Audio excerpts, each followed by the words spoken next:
नमस्कार दोस्तों, मेरे इस YouTube चैनल में आप सभी का तहे दिल से हार्दिक अभिनंदन है। आज हम हिंदी साहित्य में एक महान कवयित्री, विदुषी कवयित्री महादेवी वर्मा के बारे में चर्चा करेंगे। तो आज हम पढ़ते हैं महादेवी वर्मा के बारे में। अगर हम बात करें महादेवी वर्मा के बारे में, सबसे पहले बात करें तो इनके उपनाम की बात करते हैं। महादेवी वर्मा को किन किन उपनामों से जाना जाता है या इन्हें कौन कौन सी उपाधियां दी गई है। महादेवी वर्मा है वो आधुनिक काल के अंतर्गत आती है और आधुनिक काल के अंतर्गत भी आपकी छायावाद के अंतर्गत आती है। तो महादेवी वर्मा है, इसको छायावाद की शक्ति कह सकते हैं। छायावाद की शक्ति कह दो, चाहे छायावाद की दुर्गा आप कह सकते हो। छायावाद में मुख्यतः 4 विद्वानों के नाम आते हैं। सूर्यकांत त्रिपाठी निराला, सुमित्रानंदन पंत और जयशंकर प्रसाद, और इसके साथ है आपकी महादेवी वर्मा। इन 4 विद्वानों के नाम आपके आते हैं। तो मुख्यतः प्रसाद, पंत, निराला और महादेवी वर्मा ये आपके छायावाद में आते हैं। इन 4 में से जो वृहत्त्रयी है छायावाद की, उसमें आते हैं पंत, प्रसाद और निराला। महादेवी वर्मा को छायावाद की जो वृहत्त्रयी है इसमें शामिल नहीं किया जाता है, और छायावाद की जो त्रयी है उसके अंदर आता है महादेवी वर्मा, राम कुमार वर्मा और आपका भगवती चरण वर्मा। तो जो प्रसाद है उसको छायावाद का ब्रह्मा कहते हैं, पंत को विष्णु कहते हैं और निराला को क्या कहते हैं, छायावाद का शिव या महेश कहा जाता है। तो छायावाद की शक्ति और दुर्गा किसे कहते हैं, आपकी महादेवी वर्मा को। इसके अलावा इसे आधुनिक युग की मीरा भी कहते हैं। आधुनिक युग की मीरा भी कहा जाता है। इसे वेदना या विरह की कवयित्री भी कहते हैं। वेदना या विरह की कवयित्री भी कहा जाता है। महादेवी वर्मा को पीड़ावाद की कवयित्री भी कहते हैं। पीड़ावाद की कवयित्री भी कहा जाता है। इसे मर्म अभिव्यक्ति की कवयित्री भी कहते हैं। मर्म अभिव्यक्ति की कवयित्री भी कहा जाता है। मर्म अभिव्यक्ति की कवयित्री भी कहा जाता है। तो ये इसके कुछ उपनाम है। इन्हें छायावाद की शक्ति या दुर्गा कहते हैं, आधुनिक युग की मीरा कहा जाता है, वेदना की कवयित्री, विरह की कवयित्री और पीड़ावाद की कवयित्री भी इसको कहा जाता है। इन्हें इनके कार्य में काव्य के अंदर आपको मर्म अभिव्यक्ति का भाव मिलता है, मार्मिक भाव मिलता है, इसलिए इसे क्या कहा जाता है, मर्म अभिव्यक्ति की कवयित्री भी कहा जाता है। तो कुछ इसके उपनाम है जो आपके महादेवी वर्मा के हैं। इन्हें कौन कौन सी उपाधियां प्राप्त है, तो इसे साहित्य की सम्राज्ञी कहते हैं। क्या कहा जाता है, इन्हें साहित्य की सम्राज्ञी कहा जाता है। इन्हें शारदा की प्रतिमा भी कहते हैं। साहित्य की सम्राज्ञी और शारदा की क्या कहा जाता है, प्रतिमा। इसके अलावा इसे हिंदी के विशाल मंदिर की वीणा पाणी, हिंदी के विशाल मंदिर की वीणा पाणी या कह सकते हैं सरस्वती भी कहा जा सकता है। तो ये इनकी उपाधियां हैं। इन्हें साहित्य की सम्राज्ञी कहते हैं, शारदा की प्रतिमा कहते हैं, हिंदी के विशाल मंदिर की वीणा पाणी। वीणा पाणी किसका पर्यायवाची है, सरस्वती का, शारदा। और इन्हें क्या कह सकते हैं, हिंदी के विशाल मंदिर की सरस्वती भी कहा जा सकता है। तो ये ध्यान रखना, ये इनके उपनाम और क्या है, उपाधियां हैं। जो महादेवी वर्मा है, भारत की जो महान 50 कवियत्री है उनके अंदर क्या होती है, शामिल की जाती। 50 के अंदर महान महिलाओं के अंदर इनका नाम शामिल होता है। और अगर साहित्य की दुनिया में मानते हैं तो महादेवी का नाम है उत्कृष्ट स्तर पर जाना जाता है। तो इसका आप स्क्रीनशॉट लीजिए, याद रखना है। अब हम बात करते हैं महादेवी वर्मा के जीवन परिचय के बारे में। इनका जीवन परिचय क्या है? जीवन परिचय में इनका जन्म कब हुआ, कहां हुआ, मृत्यु कहां हुई, माता पिता कौन है, इनकी शादी किसके साथ हुई। तो ध्यान रखना, इनके जीवन की बात करते हैं तो 26 मार्च 1907 को जन्म हुआ इनका फर्रुखाबाद। 26 मार्च 1907 को फर्रुखाबाद जो आपका वर्तमान उत्तर प्रदेश है वहां पर इनका क्या होता है, जन्म। और अगर हम मृत्यु की बात करते हैं तो 11 सितंबर 1987 को इलाहाबाद में इनकी क्या होती है, मृत्यु होती है। तो 26 मार्च 1907 को फर्रुखाबाद उत्तर प्रदेश में इनका जन्म होता है और 11 सितंबर 1987 इलाहाबाद में इनकी क्या होती है, मृत्यु। अगर हम बात करते हैं तो इनके पति का नाम क्या है, तो इनके पति का नाम है रूप नारायण वर्मा। रूप नारायण वर्मा इनके पति का नाम है। कहते हैं बचपन में कुछ कम उम्र के अंदर, लगभग 9-10 साल के अंदर ही जब छोटी थी तभी इनकी क्या कर दी गई थी, शादी कर दी गई थी। और शादी के महत्व को ये जानती भी नहीं थी। तो इनका जो वैवाहिक जीवन वो भी सुखमय नहीं रहा और इसी कारण इसने अपने जीवन में अनेक प्रकार की यातनाएं देखनी पड़ी। तो इसीलिए इसे क्या कहा जाता है, विरह की कवियत्री कहा जाता है। अगर हम बात करते हैं माता और पिता की, तो इनके पिता थे श्री गोविंद सहाय। पिता का नाम था इनके गोविंद सहाय। और अगर हम बात करते हैं माता की, तो इनकी माता का नाम था आपका हेमरानी देवी। पिता थे इनके गोविंद सहाय और माता थी श्रीमती हेमरानी देवी। तो इनके माता पिता थे। और अगर हम बात करें बचपन के, अगर इनके संस्कारों की बात करें तो इनके जो संस्कार हैं मूलतः इन्हें माता से और इनके नाना है इनके द्वारा ही इनको संस्कारों की क्या हुई थी, प्राप्ति हुई थी। शादी कम उम्र में हो गई और 26 मार्च 1907 फर्रुखाबाद उत्तर प्रदेश में जन्म होता है। 11 सितंबर 1987 इलाहाबाद में मृत्यु होती है। पति थे इनके रूप नारायण वर्मा। कई किताबें 9 साल बताती है, कई जगह 11। तो ऑलमोस्ट मान के चलो आप 9 वर्ष की जब थी तो इनकी क्या होती है, शादी। 1907 में 9 जोड़ते हो तो आप 11, मतलब 1916 के आसपास इनकी क्या होती है, आपकी शादी। और ये 11 वर्ष की आयु में, 11 वर्ष कब होता है, लगभग 11 वर्ष की आयु में इनकी पहली रचना आती है खड़ी बोली में। खड़ी बोली में दिया। 11 वर्ष की आयु के लगभग, जैसे ये काव्य लेखन है ना, ये तो कविता लिखने का प्रयास है वो 7 वर्ष की आयु से ही कर देती है। और लगभग 11 वर्ष की आयु में सबसे पहली जो काव्य रचना करती है खड़ी बोली में, उसका नाम क्या होता है, आपका दिया होता है।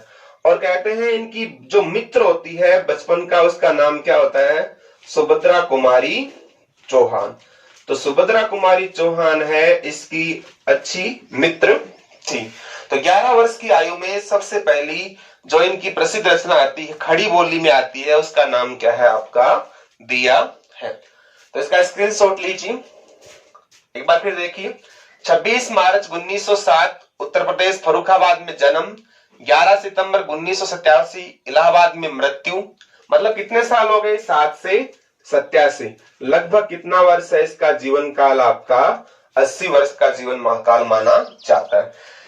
देखो, इससे इन्होंने साहित्य की शिक्षा के साथ साथ संगीत है, चित्रकला है, इनकी भी शिक्षा प्राप्त की थी। और साहित्य के साथ साथ ये आपकी पशु पक्षी प्रेमी भी आपकी रही है। तो इन्होंने पशु पक्षियों के प्रति भी इनका क्या था, विशेष प्रकार का लगाव रहता था। तो संगीत, साहित्य, चित्रकला इनकी शिक्षा प्राप्त की थी। पशु पक्षी प्रेमी भी थी।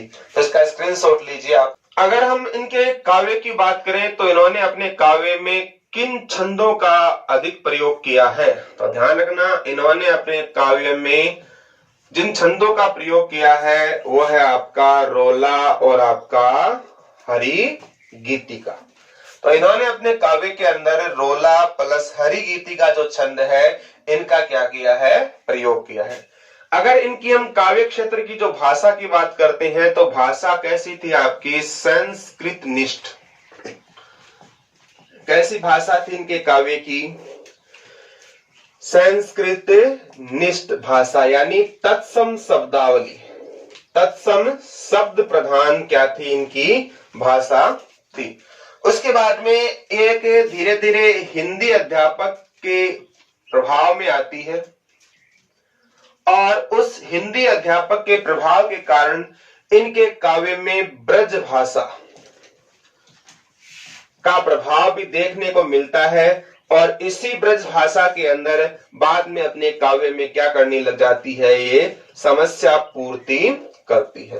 तो पहले जो मुख्य भाषा थी इसकी संस्कृत प्रधान तत्सम भाषा थी और हिंदी अध्यापक से अच्छा मेलजोल होने के कारण उनके प्रभाव से ये काव्य के अंदर काव्य में समस्या पूर्ति है वो किस भाषा में करने लग जाती है, आपकी ब्रज भाषा में।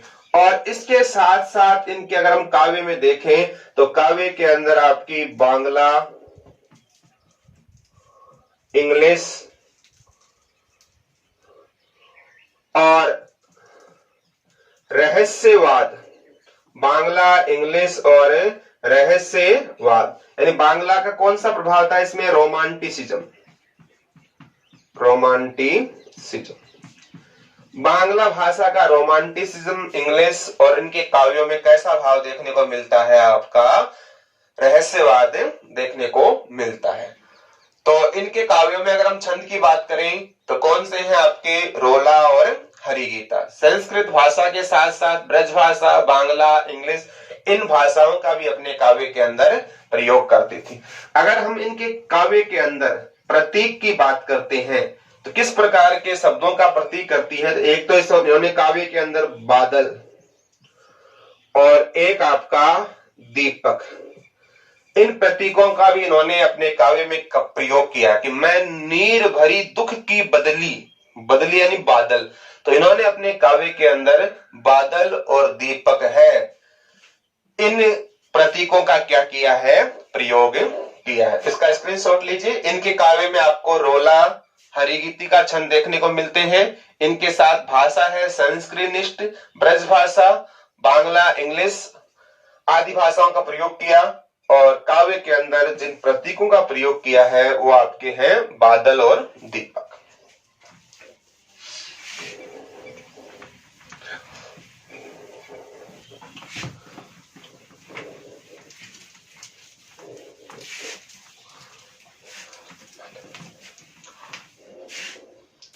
अगर हम बात करते हैं इन्होंने किन किन पत्रिकाओं का संपादन किया, तो एक तो इसकी मुख्य पत्रिका आती है आपकी चांद, एक आपकी हिमालय और एक आपकी बंगदर्शन और एक आपकी साहित्यकार।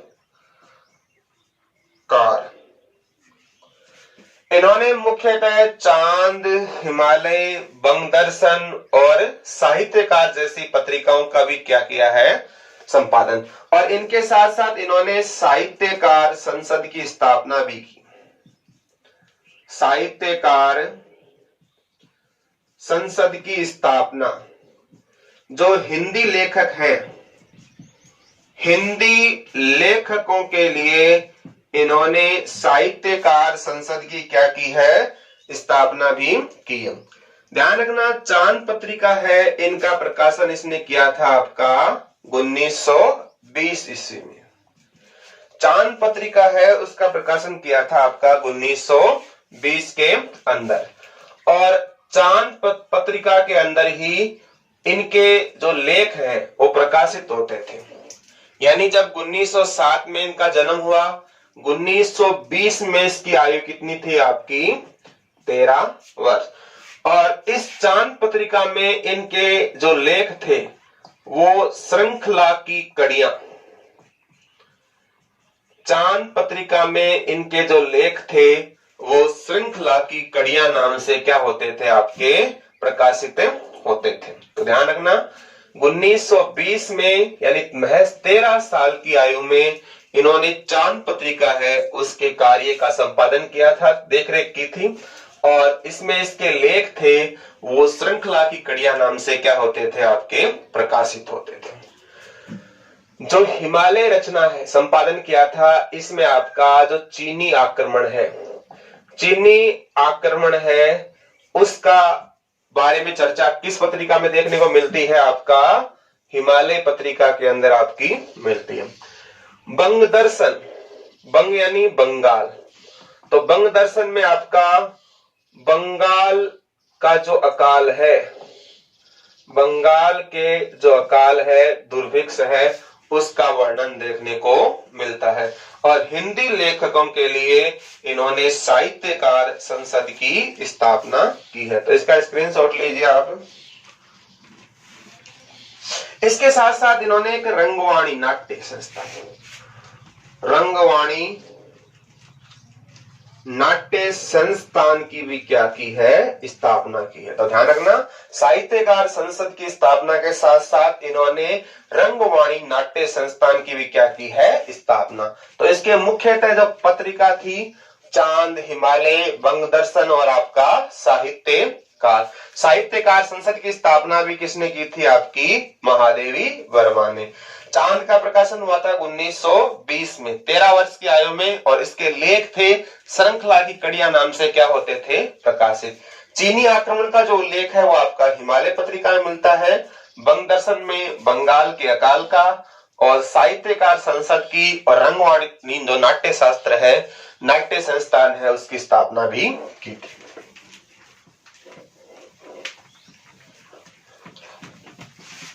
अगर हम बात करते हैं कक्षा 11-12 जो आपके सिलेबस के अंदर आते हैं, उसके अंदर इनके हम ऑलमोस्ट कौन कौन से पाठ पढ़ते हैं? जैसे आपने पढ़ा होगा कभी इनकी रचना भक्तिन।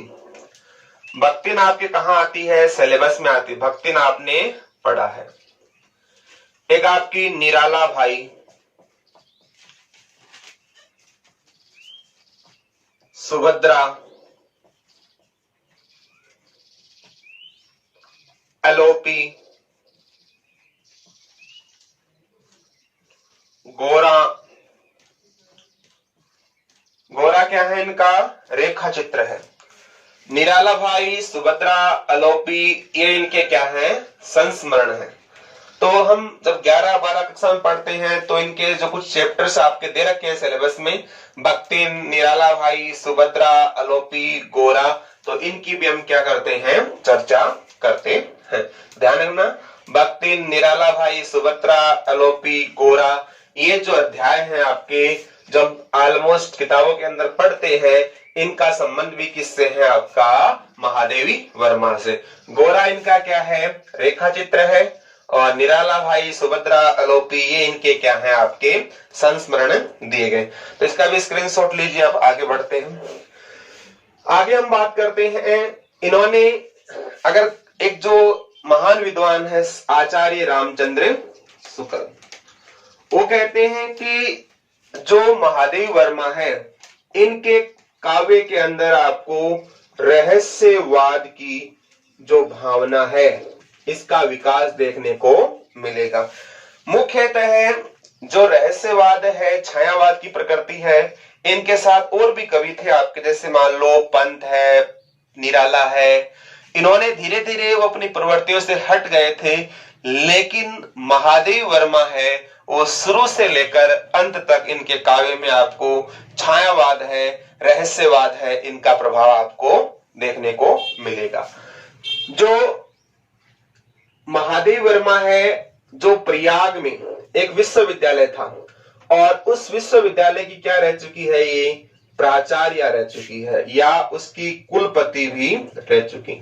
प्रयाग के विश्वविद्यालय थे, विद्यापीठ था, वहां की ये क्या रह चुकी है, आपकी कुलपति या आपकी विश्वविद्यालय की प्राचार्य रह चुकी है।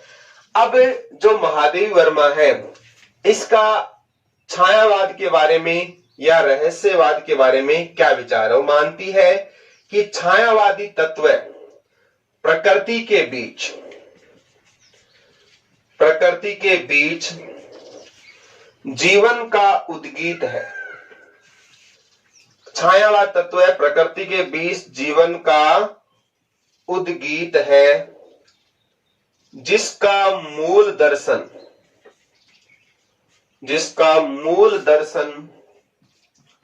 सर्वात्मवाद है। छायावाद प्रकृति तत्व के बीच जीवन का वह उद्गीत जिसका मूल दर्शन क्या है, आपका सर्वात्मवाद। तो ये जो विचार थे छायावाद के बारे में किसके हैं, आपके महादेवी वर्मा के। और जो सर्वात्मवाद है, इसका संबंध किस दर्शन से है, बौद्ध दर्शन से। ध्यान रखना, बौद्ध दर्शन से क्या है आपका, इनका संबंध है। सर्वात्मवाद मतलब महादेवी वर्मा कह रहे किस धर्म का प्रभाव ज्यादा था, आपका बौद्ध धर्म का प्रभाव था। तो बौद्ध दर्शन ही आपका क्या है, सर्वात्मवाद। और कौन कौन विद्वान मानते हैं कि महादेवी वर्मा पर बौद्ध दर्शन का प्रभाव है, तो ध्यान रखना, विश्वनाथ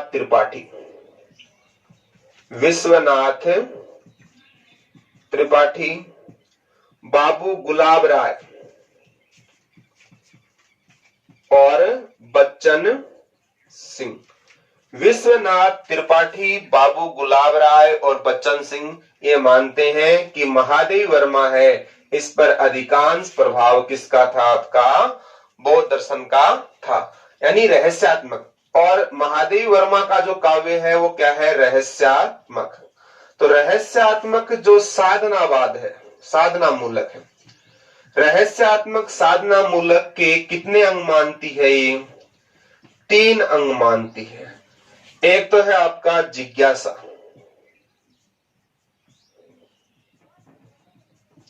दूसरा है आनंद या मिलन का आनंद कह सकते हो, मिलन का आनंद, और तीसरा है आपका साधना। तो रहस्यात्मक जो साधना मूलक है उसके इन्होंने कितने अंग स्वीकार किए हैं, 3 अंग स्वीकार किए हैं, जिज्ञासा, मिलन का आनंद और आपका साधना। तो इसका स्क्रीनशॉट लीजिए। हम सिलेबस में क्या पढ़ते हैं, किताबों में भक्तिन है, निराला भाई है, सुभद्रा है, अलोपी है, गोरा है, ये हम अध्याय दे रखे हैं। शुक्ल कहता है कि छायावाद में जो रहस्यात्मक की जो भावना है वो सर्वाधिक किसके काव्य में देखने को मिलती है, महादेवी वर्मा की। ये प्रयाग विश्वविद्यालय में वहां की जो विद्यापीठ था वहां पर क्या रह चुकी है, आपकी प्राचार्य या कुलपति के रूप में इन्होंने कार्यभार किया। छायावाद तत्व है प्रकृति के बीच जीवन का वह उद्गीत है जिसका मूल दर्शन क्या है, सर्वात्मवाद। और सर्वात्मवाद है, इनका संबंध किससे है, आपका बौद्ध दर्शन से। और कौन विद्वान है जो ये मानते हैं कि महादेवी वर्मा पर बौद्ध दर्शन का क्या रहा है, सर्वाधिक प्रभाव। तो उसमें है आपके विश्वनाथ त्रिपाठी, बाबू गुलाब राय और बच्चन सिंह। तो रहस्यात्मक जो बात है साधना मूलक, इसके इन्होंने कितने अंग स्वीकार किए हैं, 3, जिज्ञासा, मिलन का आनंद और आपका साधना। इसका स्क्रीनशॉट लीजिए आप। अज्ञात सत्ता को भावना का विषय मानकर,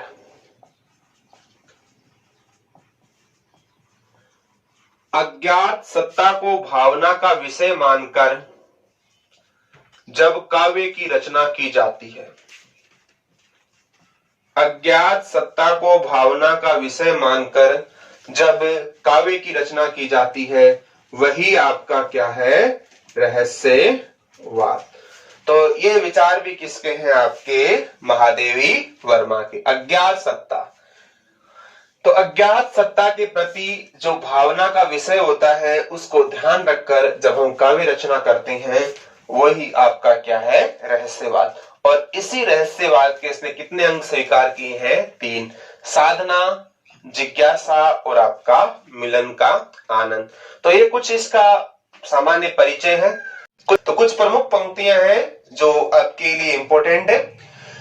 विस्तृत नभ का कोई कोना मेरा न कभी हो अपना होना, उमड़ी करती मिट आ चली है, जो तुम आ जाते एक बार कितनी करुणा कितने संदेश, मिलन का मत नाम ले मैं विरह में चीर हूं, चीर सजग आंखें उनंदी देख कैसा व्यस्त है बाना, विरह का जलजात जीवन, विरह का जलजात जीवन, झटक जाता था पागलवात धूल के तुहिन कणों के पार, वे मुस्काते फूल नहीं जिनको आता है मुरझाना। कविता है वे मुस्काते फूल। कीर का प्रिय, कीरन तोता, कीर का प्रिय आज पिंजर खोल दे, मेरे बिखरे प्राणों में सारी करुणा ढुलका दो। तो इसका स्क्रीनशॉट लीजिए। कुछ पंक्तियां हैं जो नेट कॉलेज लेवल के एग्जामों के लिए आपके इंपॉर्टेंट है।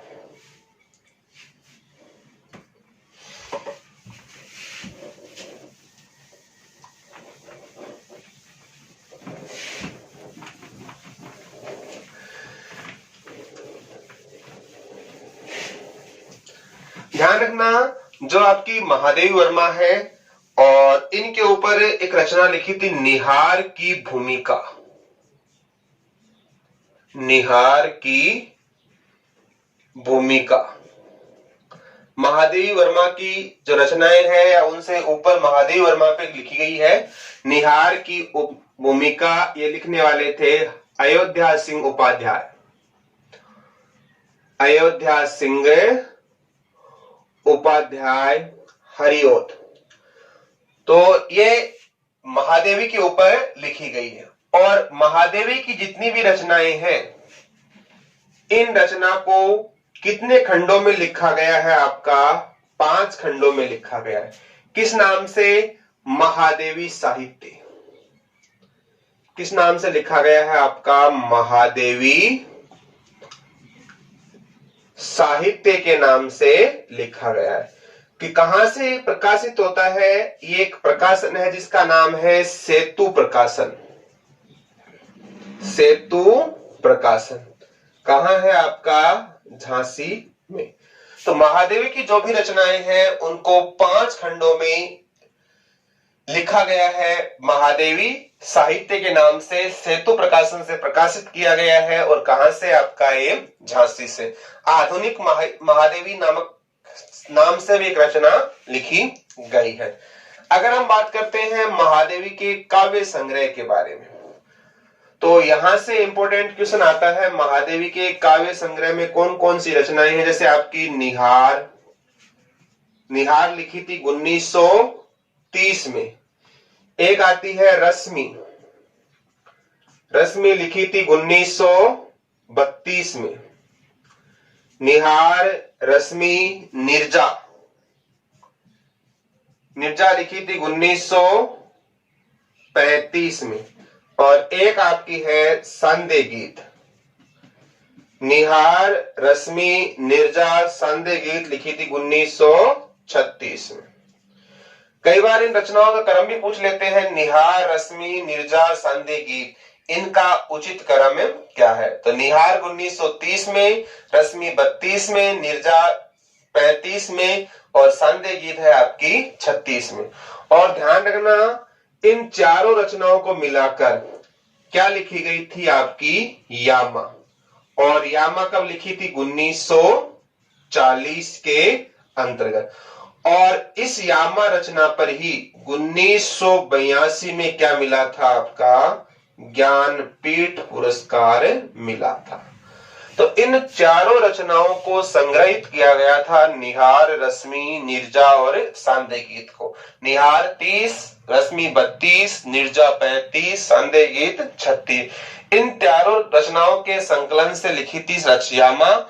और 1940 में, और 1982 में ही इस पर क्या दिया गया था, आपका ज्ञानपीठ पुरस्कार मिला था। और ज्ञानपीठ के साथ इस यामा के ऊपर एक पुरस्कार और मिलता है आपको, मंगला प्रसाद पारितोषिक पुरस्कार। मंगला प्रसाद जो पारितोषिक पुरस्कार है वो मिला था इस पर आपका 1943 में। तो यामा पर मंगला प्रसाद पारितोषिक पुरस्कार भी मिला है, और इस पर क्या मिला है, आपका ज्ञानपीठ पुरस्कार। और जो नीरजा रचना है इस पर कौन सा पुरस्कार मिला है, आपका सेक्सरिया पुरस्कार मिला है। तो ध्यान रखना, नीरजा पर कौन सा पुरस्कार मिला है, सेक्सरिया पुरस्कार। और जो निहार रचना है इसमें कितनी कविताएं हैं आपकी, ध्यान रखना, इसमें कविताएं कितनी है आपकी, 47 कविताएं हैं। रश्मि की बात करते हैं तो रश्मि में कितनी कविताएं हैं आपकी, 35 कविताएं। रश्मि में कितनी कविताएं हैं आपकी, 35। नीरजा में कुल कितनी कविताएं हैं आपकी, 58। निहार में 47 कविताएं हैं, रश्मि में 35 है, नीरजा में आपकी 58, और सांध्य गीत में कुल कविताएं हैं कितनी आपकी, 45। तो कई बार बड़े लेवल की एग्जाम होती है, वह पूछ लेते हैं इनमें कितनी कविताएं हैं। निहार में 47, रश्मि में 35, नीरजा में 58, सांध्य गीत में आपकी 45 कविताएं हैं। इनके अलावा और कौन कौन सी लिखी थी, एक तो दीप शिखा, दीप शिखा लिखा था इन्होंने 1942 में, और एक लिखा था सप्तपर्णा, और सप्तपर्णा लिखा था इन्होंने 1960 में। और सप्तपर्णा जो है वो किस पर आधारित है, आपका वैदिक संस्कृत आधारित ग्रंथ है।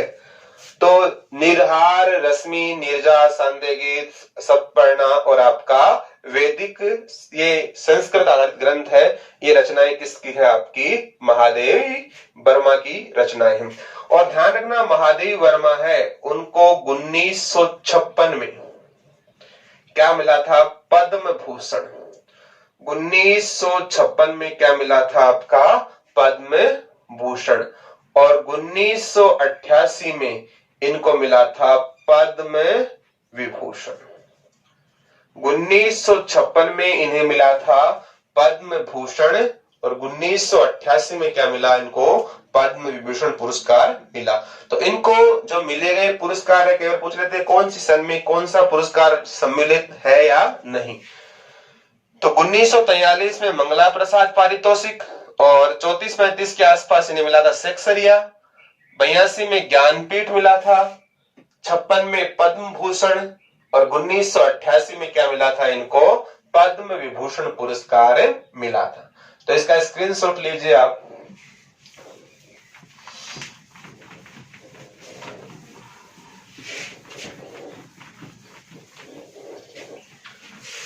अगर हम बात करते हैं महादेवी वर्मा के जो पथ के साथी हैं, केवल पूछ लेते हैं इनके कौन से साथी नहीं थे, पथ के साथी में कौन नहीं शामिल है।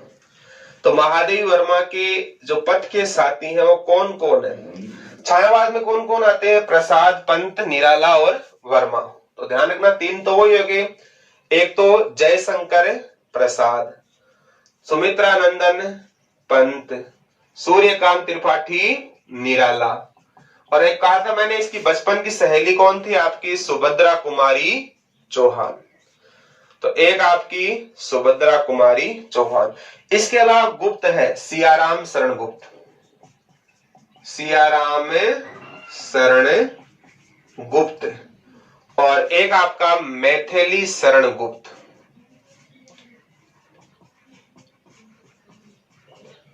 और रविंद्रनाथ टैगोर, रविंद्रनाथ ठाकुर कहते हैं। तो कई बार आता है कि महादेवी वर्मा के पथ के साथी में कौन शामिल नहीं है, प्रसाद, पंत, निराला, सुभद्रा कुमारी चौहान, सियाराम शरण गुप्त, मैथिली शरण गुप्त और रविंद्रनाथ ठाकुर, ये इनके प्रसिद्ध साथी रह चुके हैं। एक जो विद्वान है जिनका नाम है इलाचंद जोशी, क्या नाम है उनका, इलाचंद जोशी। इलाचंद जोशी है वो महादेवी की क्या करते हैं, प्रशंसा करते हैं। प्रशंसा करते हुए कहते हैं कि इनका जो काव्य है वो कई जो पुरुष कवि है या जो महिला कवित्री है उनकी तुलना में इनका काव्य क्या है, श्रेष्ठ है। तो इन्होंने, इलाचंद जोशी ने भी इनके काव्य की क्या की है, आपकी प्रशंसा की है। तो शिव कुमार शर्मा कहते हैं महादेवी वर्मा का जो काव्य है उसमें प्रसाद सा परिष्कार देखने को मिलता है, पंथ से कोमलता और निराला सी क्या मिलती है, संगीतमता। तो ये बात किसने कही थी, आपकी शिव कुमार शर्मा ने। और इलाचंद जोशी इनकी प्रशंसा करते हैं कि ऐसा काव्य जो पुरुष और महिला जो विद्वान और कवित्री है वैसा प्रशंसनीय काव्य किसने लिखा है, आपका महादेवी वर्मा ने। यानी रविंद्रनाथ टैगोर के साथ भी क्या कर देते हैं, तुलना कर देते हैं। कौन, आपके इलाचंद जोशी। तो इसका स्क्रीनशॉट लीजिए, पद के साथी कौन है, इलाचंद जोशी ने क्या कहा और शिव कुमार शर्मा ने क्या कहा। इनकी हम कुछ अन्य रचनाओं के बारे में भी चर्चा करते हैं। जैसे हम इनकी अन्य रचनाओं के बारे में बात करते हैं तो स्मृति की रेखाएं अन्य रचना है आपकी, स्मृति की रेखा। अतीत के चलचित्र, अतीत के चलचित्र, पथ के साथी, मेरे बचपन के दिन, पथ के साथी, मेरे बचपन के दिन, क्षणदा, संकल्पिता, मेरा परिवार। इनकी अन्य रचनाओं में है स्मृति की रेखाएं, अतीत के चलचित्र, पथ के साथी, मेरे बचपन के दिन, क्षणदा, संकल्पिता, मेरा परिवार, श्रृंखला की कड़ियां। श्रृंखला की जो कड़ियां हैं वो चांद में इसके लेख प्रकाशित होते थे। ये स्त्री विमर्श के ऊपर आधारित रचना है। इसके अलावा एक है भारतीय संस्कृति के स्वर, भारतीय संस्कृति के स्वर, और एक है आपकी संकल्पिता, हो गई ना, हाँ ठीक है, भारतीय संस्कृति के स्वर। तो इनकी कुछ प्रसिद्ध रचनाएं हैं, स्मृति की रेखाएं, अतीत के चलचित्र, पथ के साथी, मेरे बचपन के दिन, क्षणदा, संकल्पिता, मेरा परिवार, श्रृंखला की कड़ियां, भारतीय संस्कृति के स्वर। तो इसका स्क्रीनशॉट लीजिए। तो ये आपका महादेवी वर्मा के बारे में कुछ इसका जीवन परिचय, उनकी कुछ रचनाओं के बारे में हमने क्या की है, चर्चा की है। तो आज के लिए इतना ही, फिर मिलते हैं। जय हिंद, जय भारत।